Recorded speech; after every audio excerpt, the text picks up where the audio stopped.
गुरु ब्रह्मा गुरु विष्णु गुरुदेवो महेश्वरा गुरु साक्षात् परब्रह्म तस्मै श्री गुरुवे नमः। सच्चिदानंद भगवान की जय। श्री कृष्ण बलदेव भगवान की जय। सियापति रामचंद्र की जय। पवन सुत हनुमान की जय। आज योग दिवस के ऊपर हम अपना विचारों का आदान प्रदान करेंगे। योग हम लोग आज कुछ दिन पहले हम जो है योग दिवस मनाए और संसार में योग दिवस मनाया और मना योग दिवस का एक मैंने हर जगह स्कूलों में और जगह जगह जो है हम योग दिवस का एक शिविर लगा करके हम लोग योग क्रियाओं का आदान प्रदान किया और उसको पर हम लोग योग का अभ्यास कर रहे हैं। करने के लिए लोगों से जो है अपील किया गया कि हम लोग जो है स्वस्थ रहें, सुखी रहें, शरीर हमारा स्वस्थ हो, शरीर हमारा जो है बलवान हो और हमारा मन, हमारी बुद्धि भी जो है हमारा शुद्ध हो और हमारी आत्मा भी हमारे क्या कहते हैं कि पवित्र हो। संसार के आवरणों से भी जो दूर होना भी ये भी एक योग है। और प्राणायाम करके शरीर को स्वस्थ रखना भी एक ये भी हमारे जीवन का लक्ष्य है। योग हम लोग करते हैं, योग कहते हैं, योग का मतलब होता है मिलना। योग कोई वस्तु नहीं है, योग है। योग का मतलब होता है जोड़ना। हम लोग प्राणायाम करते हैं, सांसों को आदान प्रदान करते हैं, सांसों को हम जो है छोड़ते हैं, सांसों को लेते हैं और सांसों के द्वारा ही सांसों के माध्यम से ही हम प्राणायाम करते हैं। प्राणायाम करके हम अपने शरीर को स्वस्थ करने के लिए सोचते हैं कि हमारा शरीर स्वस्थ हो। अच्छी बात है जीवन में किसी चीज़ का संकल्प होना ही एक बहुत बड़ी उपलब्धि होती है। जीवन में अगर मनुष्य संकल्प ले ले कि जीवन में हमें स्वस्थ रहना है तो स्वस्थ रहने के लिए हमें योगा आसन भी करना ज़रूरी है, प्राणायाम करना भी ज़रूरी है। और सभी ये हमारे ऋषि मुनियों का हमारा जो है एक विचारधारा रहा, जो हम आज विचारधारा के ऊपर लेकर के जो है जीवन में आज एक संकल्प मात्र से जो है संसार को हम सुखी देखना चाहते हैं। ये ऋषि मुनियों का भी एक हमारा धारणा इच्छाएं थी और हमारे महापुरुषों का भी यही सिद्धांत होता है कि सर जीवन जो ये सृष्टि है हमारा जो है सुखमय हो, पर्यावरण से भी सुखी का भी शुद्ध वातावरण हो, जिससे हमारा शरीर स्वस्थ हो। प्राणायाम करके भी हम अपने जो है योग अभ्यास करके जो है साधना करके हम जो है शरीर को स्वस्थ रखना चाहते हैं। ये तो अच्छी बात है। मन बुद्धि भी हमारा प्रभ शुद्ध होगा। इसके जो है जब शरीर स्वस्थ होगा, सुखी होगा, तो हमारा जो है मन बुद्धि भी प्राण क्या कहते हैं कि शुद्ध होंगे। जब मन बुद्धि शुद्ध होगा, स्वच्छ होंगे, तो हमारा जो आत्मा भी प्रबल तीव्र क्या कहते हैं कि एक बहुत महान शक्ति का आदान प्रदान हमारे अंदर से ऊर्जा प्राप्त होगा। आत्मा जो है हमारे भी जो है आत्मा के अंदर में शांति प्रदान होगा। इसलिए हम लोग योग, ये हमारे ऋषियों मुनियों ने योग का, शरीर का साधना भी योग का करके जो है शरीर को सुख रखना, संसार को सुखी बनाना, ये हमारे ऋषि मुनियों का जो है बहुत बड़ा योगदान रहा। कहते हैं कि जो योग वह है, वैसे हमारे संतों का, हमारे महापुरुषों का कहना है योग क्या है। योग का मतलब होता है शरीर स्वस्थ होना ही, खाली योग नहीं है। इसके ऊपर हम प्राणायाम के अलावा इन श्वासों को शुद्ध रूप से जब हम लेंगे तो हमारा आत्मा का जो गति है, हमारी जो आत्मा का जो जो ऊर्जा है, वो हम उसको प्रगति कर सकते हैं। योग का मतलब जो है मिल करके, जब से एक शादी ब्याह में जब हम पति पत्नी का वियोग हो, जब शादी होता है, उसको जब हम जब जोड़ते हैं तो जोड़ने के बाद उसका एक मिलन होता है। मिलन होने के बाद वहाँ से शक्ति पैदा होता है, ऊर्जा पैदा होता है। और जीवन में वह जो है योग का मतलब होता है जोड़ना, मिलना, एक किसी चीज़ से वो हमारा जो है संबंध जुड़ जाना। जैसे नेगेटिव और पॉजिटिव जब जुड़ता है तो हमारे उससे जो है बल्ब की रोशनी का ऊर्जा रोशनी देता है, रोशनी माने उजाला करता है। ऐसे ही हमारे जीवन में जब हम सांसों को प्राण या अपान जब हम उसको छोड़ते हैं, लेते हैं, यही सब क्रियाओं को करके लोग आज ऊपरी साधनाओं से द्वारा अपने अंतर्मुखी न करके बाहरमुखी का रूप धारण करके प्राणों को लेते हैं, सांसों को छोड़ते हैं, लेते हैं, लेकिन साधना पूर्ण नहीं होता है। पूरा तब होता है जब आत्मा और परमात्मा का मिलन होता है, वो है योग।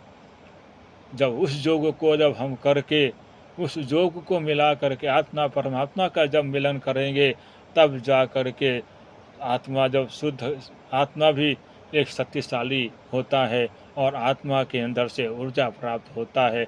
ऐसे ही जब से हम प्राणायाम करके शरीर को शुद्ध करते हैं, सुख मनाना चाहते हैं, ऐसे ही सांसों को आदान प्रदान सही मार्ग से सही दिशा को लेकर के और उसको जब हम सद्गुरु के द्वारा जब हम उसको प्राप्त करते हैं, तब हम जा कर के जीवन में सदा हमारी आत्मा जब ऊर्जा प्राप्त करती है, तो उससे तो हमारा जो है मन और बुद्धि भी एकाग्र होता है, चित्त वृत्ति हमारी जो है स्थायी हो जाती है। हमारी जो है मन की जो दौड़ है वो सूक्ष्म रूप से कम हो जाता है। जो हमारी बुद्धि की जो बुद्धिमत्ता है, जो गति है, वो भी कम हो जाती है, अस्थायी हो जाता है। तो हम जीवन में अपना ज़्यादा वो न करते हुए हम लोगों को जीवन में योग को धारण करना चाहिए। प्राणायाम के साथ साथ आज दुनिया में जो है ऐसे अपने मन के द्वारा अपने मतानुसार योग को तोड़ मोड़ करके साधना करते हैं, सिद्धियां प्राप्त करते हैं, मगर परमात्मा की प्राप्ति नहीं होता है। जब तक हमारा मन उस परमात्मा के शब्दों में, नाम में जब तक हमारा मन नहीं लगेगा, जब तक हम उससे मिलन नहीं करेंगे, मन को जब तक वहाँ नहीं जोड़ेंगे, तब तक हमारा साधना, चाहे हम कितना भी योग धारण कर ले, कितना भी हम प्राणायाम कर ले, कितना भी हम तोड़ मोड़ कर ले, कितना भी ऐठ मैठ के जो है तोड़ मोड़ करके प्राणों को क्या कितना भी तोड़ता है, हम तोड़ते हैं प्राणों को, जो है हम ऊपर से नीचे ले जाते हैं, तोड़ते हैं, रोकते हैं, लेकिन सिद्धियाँ प्राप्त जरूर कर लेते हैं, मनवांछित फल जरूर प्राप्त कर लेते हैं, लेकिन ईश्वर की प्राप्ति नहीं होता। सज्जनों, हम चाहते हैं ये महापुरुषों का जो हमारी वाणियाँ हैं, जो संतों के जो हमारे विचारधाराएँ हैं, इन सब चीज़ों को मनन करना चाहिए कि हमारे साधु संत, हमारे महापुरुष क्या कहते हैं। मन के द्वारा कर्म करने वाला व्यक्ति कभी सफलता नहीं प्राप्त करता है। मन मतंग माने नहीं, जो नर जब तक खता न खाए, जैसी विधवा स्त्री गर्भ रहे पछताए। जैसे विधवा स्त्री हो, अगर वो किसी के साथ संबंध करके अगर उसकी गर्भवती हो जाती है तो बहुत पछताना पड़ता है। ठीक इसी प्रकार से जो मन मतंग हो करके जो कर्म करते हैं, प्राणों को तोड़ते हैं, मोड़ते हैं। अरे प्राणों को, श्वासों को तोड़ने की चीज़ नहीं है। इन श्वासों को तो महापुरुषों के दिए बताए हुए मार्ग को अपनाना चाहिए। ये श्वास चलता कैसे है, इस श्वासों के अंदर में हमारा गति कैसी है, उस गति को अपनाना चाहिए, अपने अंदर अपने हृदय में धारण करना चाहिए उस योगों को। जब तक हम अपने उस योगों को अपने हृदय में धारण नहीं करेंगे तब तक हमारा ये श्वास, हम चाहे कितना भी तोड़ लें मोड़ लें, साधना जो है हमारा सफल नहीं होता है। जब तक हम उस सद्गुरु के द्वारा बताए हुए मार्गों को जब तक नहीं अपनाएंगे। सद्गुरु सद्गुरु तो वो चीज़ बताते हैं जो अजर अमर अविनाशी, जो शब्द है, जो प्राणों में समाया हुआ है, उसको उसका ज्ञान कराते हैं, जिससे मनुष्य उसको प्राप्त करके जो है सुगम मार्ग को अपना ले। हाँ, न कि टेढ़ा मेढ़ा रास्ता अपनाए, जिससे कि हम जीवन अपना जो है चला जाएगा, फिर भी हम अधोगति में ही जाएंगे। उस जगह पर नहीं जा सकते जब तक हम सतगति को प्राप्त नहीं करेंगे। जो हमारे अंदर श्वासों में जो शब्द है, जो प्राण है, जो शब्द है, वो चीज़ को हमको जानना होगा। बिना जाने कभी हमारा सफलता नहीं हो सकता। है भी सच, है भी सच, नानक होशी भी सच, माने कि आज भी है, कल भी है, और वह जब नहीं था, सृष्टि नहीं थी, तब भी था। आदि सच, जुगादि सच, है भी सच, नानक होशी भी सच। तो कहते हैं, नानक जी महाराज जी ने कहा कि आदि सच, जो आदि है, जो संसार नहीं था, सृष्टि नहीं थी, तब था। जब सृष्टि हुई तब था, और जब सृष्टि नहीं रहेगी तब भी रहेगा, जब सृष्टि फिर होगी तब भी रहेगा। वर्तमान में भी रहेगा, वर्तमान में भी है।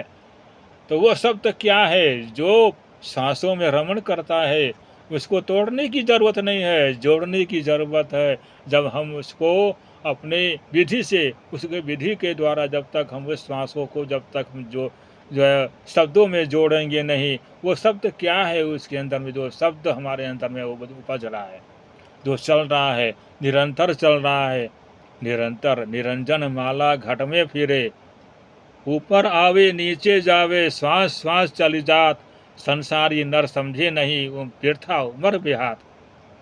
सजनों, भगवत भक्तों, आज समाज कहाँ जा रहा है? शास्त्र पढ़ते हैं हम, वेद पुराणों को पढ़ते हैं, ऋषि मुनियों की वाणियों को पढ़ते हैं, महापुरुषों की वचनों को हम पढ़ते हैं, सुनते फिर भी हम समझ नहीं पाते। क्यों नहीं समझ पाते? हम लोग फिर भी आज बाहरी साधनाओं को हम के तरफ हम चलने के लिए सोचते हैं कि हम बाहरी साधनाओं में चल कर रिद्धि सिद्धि प्राप्त करेंगे, हम जो चाहेंगे हम प्राप्त कर लेंगे, हम जो चाहेंगे वो हो जाएगा, हम जो बोलेंगे वो कर लेंगे, हमारा दुनिया मान सम्मान करेगा। लेकिन विचार करना है, बिना विचारे जो करे सो पाछे पछताए। बिना विचारे जो काम करता है मनुष्य, वो पछताता है। क्यों पछताता है? कि हम जो है बिना विचार करके, अगर हम सुई के अंदर धागा डालते हैं तो जितना उसका जो छेद है, अगर उसके जगह पर हम मोटा रस्सी लगाएंगे तो विचार हमारा जो हमारी जो वो है, दिमाग का जो बुद्धि है हमारी, व्यर्थ है। क्योंकि वहाँ पर सुई के धागा जो सुराख है, उसका धागा जाने का है, रस्सी जाने का नहीं है। वो काम करता है धागे से। ऐसी प्रकार से हमारे अंदर जो मन बुद्धि है, इसको अस्थायी रखने के लिए हमें सूक्ष्म मार्ग को प्राप्त करना पड़ेगा। जब तक हम सूक्ष्म मार्ग को प्राप्त नहीं करेंगे, तब तक हमारा जीवन सफल नहीं होगा। चाहे हम कितना भी जोर लगा दें, प्राणायाम करो, समाधि लगा दो, प्राणायाम करके समाधि भी लग जाएगी, अष्ट सिद्धियाँ नवनिधि प्राप्त कर लेंगे हम, मगर हमारी आत्मा का जो हमारा मिलन है परमात्मा से, वो नहीं हो सकता, वो नहीं होगा। क्यों? ये वेद पुराण हमारे जो ऋषि मुनियों का कथन है, अटल है, निश्चित है, निश्चय है एकदम, कि क्या कहते हैं, को कभी भी जो है आप सफल नहीं हो सकते। क्यों? कि हमें उस श्वास को कैसे ले जाना है, कैसे नीचे लाना है, कैसे ऊपर ले जाना है, उसको जब तक हम प्राप्त जानेंगे नहीं। और उस शब्द, उस श्वासों में कौन सा शब्द हमारा विद्यमान है, जो नानक बाबा कहते हैं, नानक देव जी ने कहा है, आदि सच जुगादि सच। जो आदि था माने पहले भी था, जुगादि सच माने जो सृष्टि होने के बाद भी था, है भी सच, नानक होशी भी सच, है भी सच, वो है, सच है, और अभी भी है, आगे भी रहेगा। तो क्या है वह शब्द जो सांसों में विद्यमान है, जो सांसों में रमण करता है? महापुरुष ये सिखाते हैं कि अपने जो सांसों को, अपने जो जो हमारे अंदर में विद्यमान है, उसको उसके द्वारा जो सही ढंग से उसका यूज होना चाहिए, इस्तेमाल होना चाहिए, तभी जा कर के हमारा मन जो चित्त है वो परमात्मा में जुड़ेगा। जब परमात्मा में हमारा मन जुड़ेगा तो हमारा जो है आत्मा भी बलवान होगा, और शरीर भी शुद्ध होगा, मन भी शुद्ध होगा, तो बुद्धि भी शुद्ध होगा। जब तक हम ईश्वर से जब तक नहीं जुड़ते हैं, तब तक चाहे हम कितना भी मन को, सांसों को, प्राणों को तोड़ मरोड़ लें, चाहे हम क्या बोलते हैं 7 चक्रों को जगा लें, 7 चक्रों को भी जगाने के बाद में भी जो है कुछ लाभ नहीं होने वाला, क्योंकि हमारा जो ऊर्जा है अधूरा है। रिद्धि सिद्धियों का कार्य करेंगे, हमारा जस मिल सकता है, मान सम्मान मिल सकता है, प्रतिष्ठा मन मिल सकता है, मगर हम जो है जीवन में कभी भी सफल नहीं हो सकते। जो ज़्यादा न कहते हुए हम उस परमात्मा को पहचाने, सांसों को जाने, सांसों को पहले पहचाने कि हम सांस हमारा कैसे चलता है, सांसों के अंदर में वो शब्द कैसे रमण करता है। तो आइए हम जिस यहाँ पर ज़्यादा न कहते हुए हम आपको इसका जोक पर जो है हमने जो जब अपना विचार दिया, आप विचार करेंगे, विचार करने के बाद अपने जीवन को सफल बनाएं, इनको जाने, सांसों को जाने, और परमात्मा सत्य संतों के द्वारा ही प्राप्त कर सकते हैं। बोलो सच्चिदानंद भगवान की जय, बोलो गंगा मैया की जय।